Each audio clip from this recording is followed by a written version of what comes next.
Aujourd'hui, nous allons parler mastication parce que savoir quoi manger, c'est bien, mais en plus, si on sait comment le manger, eh bien, c'est encore mieux.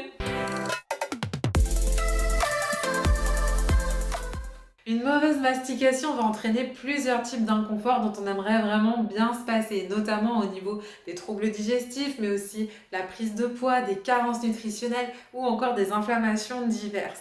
Donc vous l'aurez compris, bien mastiquer permet d'avoir plus d'énergie, d'optimiser son poids, de mieux digérer, par exemple en réduisant les ballonnements, les brûlures d'estomac ou même le reflux gastro-œsophagien.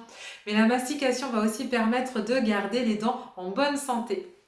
Bien mastiquer rend l'énergie beaucoup plus disponible pour l'organisme.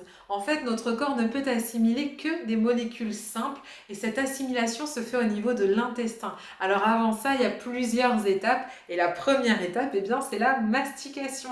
Et elle est importante, vraiment très importante. C'est d'ailleurs la seule sur laquelle on a une influence, c'est la seule sur laquelle on peut intervenir.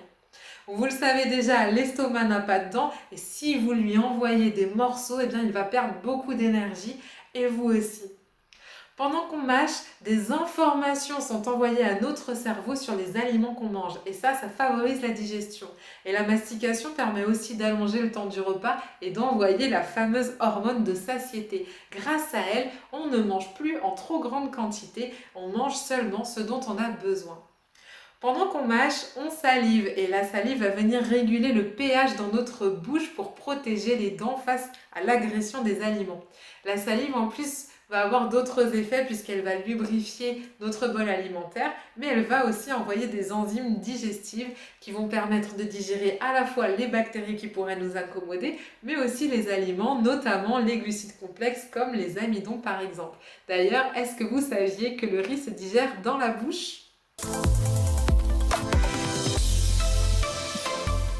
Pour bien mâcher, pour bien mastiquer, eh bien déjà sachez que quand on est devant nos écrans ou qu'on a du stress, on a plus tendance à engloutir qu'autre chose. Donc il vaut mieux manger dans la détente et dans la joie. Vous pouvez après adopter des astuces comme poser vos couverts entre chaque bouchée ou bien tenir votre fourchette dans la main gauche pour les droitiers ou dans votre main droite pour les gauchers. La taille de la bouchée a aussi son importance puisque plus elle est importante, plus elle va pousser à la déglutition. Vous pouvez entraîner votre mâchoire en comptant le nombre de mastications ou bien favoriser par exemple les aliments croquants. Alors évidemment, je ne parle pas des chips, mais plutôt des végétaux crus ou al dente.